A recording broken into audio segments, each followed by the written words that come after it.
शनिवार व्रत कथा। एक समय सूर्य, चंद्रमा, मंगल, बुध, बृहस्पति, शुक्र, शनि, राहु और केतु इन ग्रहों में आपस में विवाद हो गया कि हम में सबसे बड़ा कौन है। सब अपने आप को बड़ा कहते थे। जब आपस में कोई निश्चय न हो सका तो सब आपस में झगड़ते हुए देवराज इंद्र के पास गए और कहने लगे कि आप सब देवताओं के राजा हैं, इसलिए आप हमारा न्याय करके बतलाएं कि हम नौ ग्रहों में सबसे बड़ा ग्रह कौन है। देवराज इंद्र देवताओं का प्रश्न सुनकर घबरा गए और कहने लगे कि मुझ में यह सामर्थ्य नहीं है कि मैं किसी को बड़ा या छोटा बतला सकूं। मैं अपने मुख से कुछ नहीं कह सकता। हाँ, एक उपाय हो सकता है। इस समय पृथ्वी पर राजा विक्रमादित्य दूसरों के दुखों का निवारण करने वाले हैं, इसलिए आप सब मिलकर उन्हीं के पास जाएं, वही आपके विवाद का निवारण करेंगे। सभी ग्रह देवता देवलोक से चलकर भूलोक में जाकर राजा विक्रमादित्य की सभा में उपस्थित हुए और अपना प्रश्न राजा के सामने रखा। राजा विक्रमादित्य ग्रहों की बात सुनकर गहरी चिंता में पड़ गए कि मैं अपने मुख से किसको बड़ा और किसको छोटा बतलाऊंगा। जिसको छोटा बतलाऊंगा वही क्रोध करेगा। उनका झगड़ा निपटाने के लिए उन्होंने एक उपाय सोचा और सोना, चांदी, कांसा, पीतल, सीसा, रांगा, जस्ता, अब्रक और लोहा 9 धातुओं के 9 आसन बनवाए। सब आसनों को क्रम से, जैसे सोना सबसे पहले और लोहा सबसे पीछे, बिछा दिया गया। इसके पश्चात राजा ने सब ग्रहों से कहा कि आप सब अपना अपना आसन ग्रहण करें। जिसका आसन सबसे आगे वह सबसे बड़ा, जिसका आसन सबसे पीछे वह सबसे छोटा जानिए। क्योंकि लोहा सबसे पीछे था और वह शनिदेव का आसन था, इसलिए शनिदेव ने समझ लिया कि राजा ने मुझको सबसे छोटा बना दिया है। इस निर्णय पर शनिदेव को बहुत क्रोध आया। उन्होंने कहा कि राजा, तू मेरे पराक्रम को नहीं जानता। सूर्य एक राशि पर 1 महीना, चंद्रमा 2.25 महीने 2 दिन, मंगल 1.5 महीना, बृहस्पति 13 महीने, बुध और शुक्र 1-1 महीने विचरण करते हैं, परंतु मैं एक राशि पर 2.5 वर्ष से लेकर 7.5 वर्ष तक रहता हूँ। बड़े बड़े देवताओं को भी मैंने भीषण दुख दिया है। राजन सुनो, श्री रामचंद्र जी को 67 आई और उन्हें वनवास हो गया। रावण पर आई तो राम ने बानरों की सेना लेकर लंका पर चढ़ाई कर दी और रावण के कुल का नाश कर दिया। हे राजन, अब तुम सावधान रहना। राजा विक्रमादित्य ने कहा, जो कुछ भाग्य में होगा देखा जाएगा। इसके बाद अनेक ग्रह तो प्रसन्नता के साथ अपने अपने स्थान पर चले गए, परंतु शनिदेव क्रोध के साथ वहां से सिधारे। कुछ काल व्यतीत होने पर जब राजा विक्रमादित्य को 67 की दशा आई तो शनिदेव घोड़ों को सौदागर बनकर अनेक सुंदर घोड़ों के सहित राजा विक्रमादित्य की राजधानी में आए। जब राजा ने घोड़ों के सौदागर के आने की खबर सुनी तो अपने अश्वपाल को अच्छे अच्छे घोड़े खरीदने की आज्ञा दी। अश्वपाल ऐसी अच्छी नस्ल के घोड़े देखकर और उनका मूल्य सुनकर चकित हो गया और तुरंत ही राजा को खबर दी। राजा विक्रमादित्य उन घोड़ों को देखकर और एक अच्छा सा घोड़ा चुनकर सवारी के लिए उस पर चढ़े। राजा की पीठ पर चढ़ते ही घोड़ा तेजी से भागा। घोड़ा बहुत दूर एक घने जंगल में जाकर राजा को छोड़कर अंतर्ध्यान हो गया। इसके बाद राजा विक्रमादित्य अकेला जंगल में भटकता फिरता रहा। भूख प्यास से दुखी राजा ने भटकते भटकते ग्वाले को देखा। ग्वाले ने राजा को प्यास से व्याकुल देखकर पानी पिलाया। राजा की अंगुली में एक अंगूठी थी।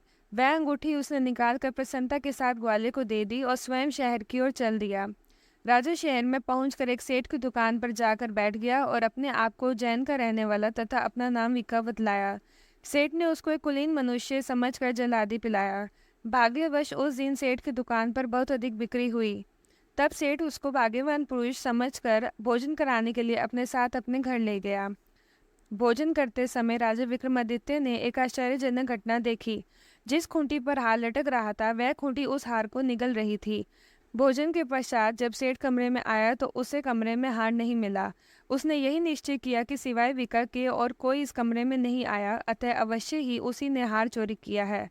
परंतु विका ने हार लेने से इनकार कर दिया। इस पर 5-7 आदमी उसको पकड़ कर नगर फौजदार के पास ले गए। फौजदार ने उसको राजा के सामने उपस्थित कर दिया और कहा कि यह आदमी भला प्रतीत होता है, चोर मालूम नहीं होता, परंतु सेठ का कहना है कि इसके सिवाय और कोई घर में आया ही नहीं, इसलिए अवश्य ही इसी ने चोरी की है। राजा ने आज्ञा दी कि इसके हाथ पैर काटकर चुरांगी किया जाए। राजा की आज्ञा का तुरंत पालन किया गया और विका के हाथ पैर काट दिए गए। कुछ काल व्यतीत होने पर एक तेली उसको अपने घर ले गया और उसको कोलू पर बिठा दिया। विका उस पर बैठा हुआ अपनी जवान से बैल हाँकता रहा। इस काल में राजा की शनि की दशा समाप्त हो गई। वर्षा ऋतु के समय वह मल्हारा गाने लगा। यह राग सुनकर उस शहर के राजा की कन्या मनभावनी उस राग पर मोहित हो गई। राजकन्या ने राग गाने वाले की खबर लाने के लिए अपनी दासी को भेजा। दासी सारे शहर में घूमती रही। जब वह तेली के घर के निकट से निकली तब क्या देखती है कि तेली के घर में जो चुरांगे राग गा रहा है। दासी ने लौटकर राजकुमारी को सब वृतांत सुना दिया। बस उसी क्षण राजकुमारी मनभावनी ने अपने मन में यह प्रण कर लिया, चाहे कुछ भी हो, मैंने इस चुरांगी के साथ ही विवाह करना है।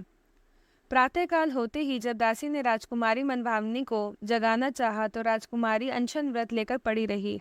दासी ने रानी के पास जाकर राजकुमारी के न उठने का वृतांत कहा। रानी ने वहां आकर राजकुमारी को जगाया और उसके दुख का कारण पूछा। राजकुमारी ने कहा कि माता जी, मैंने यह प्रण कर लिया है कि तेली के घर में जो चुरांगे है मैं उसी के साथ विवाह करूंगी। माता ने कहा, पगली तू यह क्या कह रही है? तुझे किसी देश के राजा के साथ प्रेरणाया जाएगा। कन्या कहने लगी कि माता जी, मैं अपना प्रण कभी नहीं तोड़ूंगी। माता ने चिंतित होकर यह बात महाराज को बताई। महाराज ने भी आकर उसे समझाया कि मैं अभी देशांतर में अपने दूत भेजकर सुयोग, रूपवान एवं बड़े से बड़े गुणी राजकुमार के साथ तुम्हारा विवाह करूंगा। ऐसी बात तुम्हें कभी नहीं विचारनी चाहिए। परंतु राजकुमारी ने कहा, पिताजी, मैं अपने प्राण त्याग दूंगी परंतु किसी दूसरे से विवाह नहीं करूंगी। यह सुनकर राजा ने क्रोध से कहा, यदि तेरे भाग्य में ऐसे ही लिखा है तो जैसी तेरी इच्छा हो वैसा ही कर।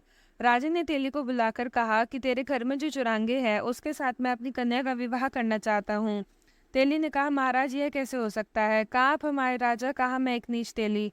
राजा ने कहा कि भाग्य की लिखी को कोई टाल नहीं सकता, अपने घर जाकर विवाह की तैयारी करो।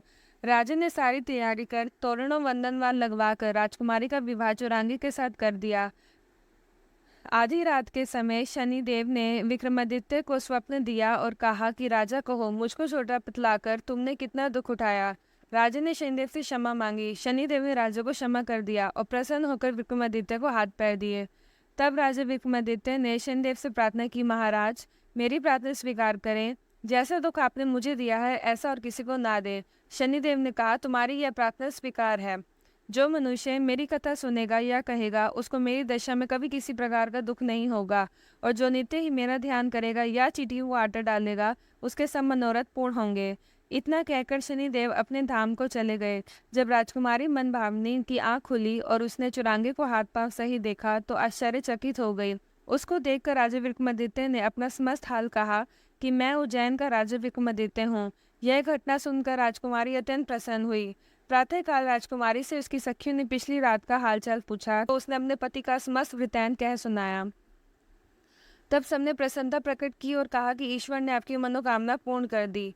जब उस सेठ ने यह घटना सुनी तो वह राजा विक्रमादित्य के पास आया और उनके पैरों पर गिरकर क्षमा मांगने लगा कि आप पर मैंने चोरी का झूठा दोष लगाया, आप मुझे जो चाहे दंड दें।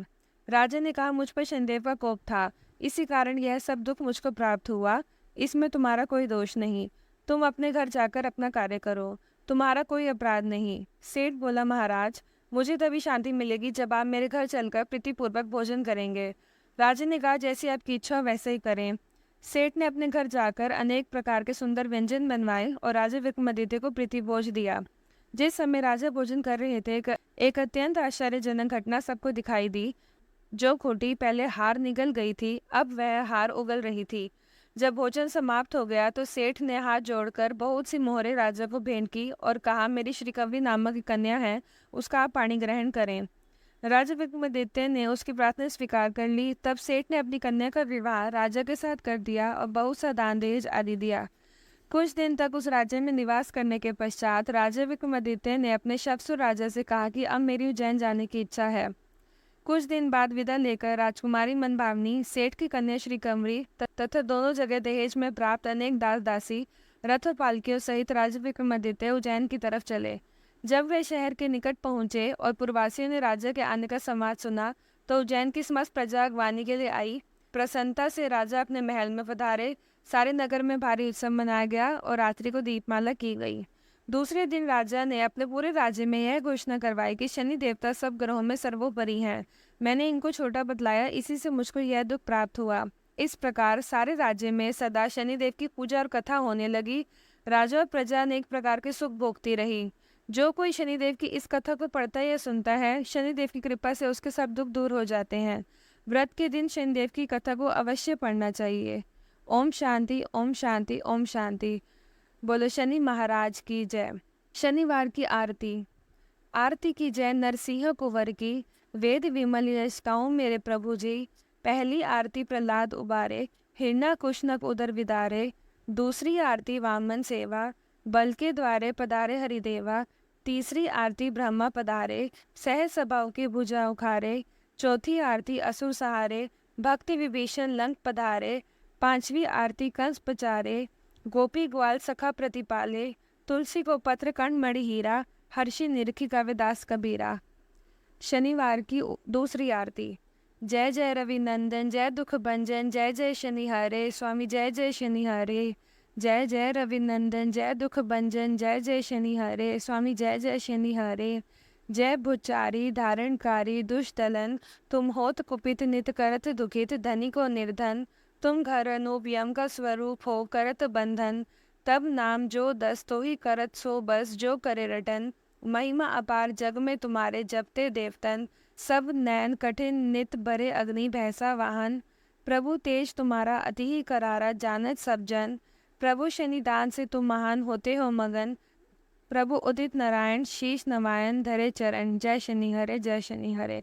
जय जय रवि नंदन, जय दुख भंजन, जय जय शनि हरे स्वामी, जय जय शनि हरे।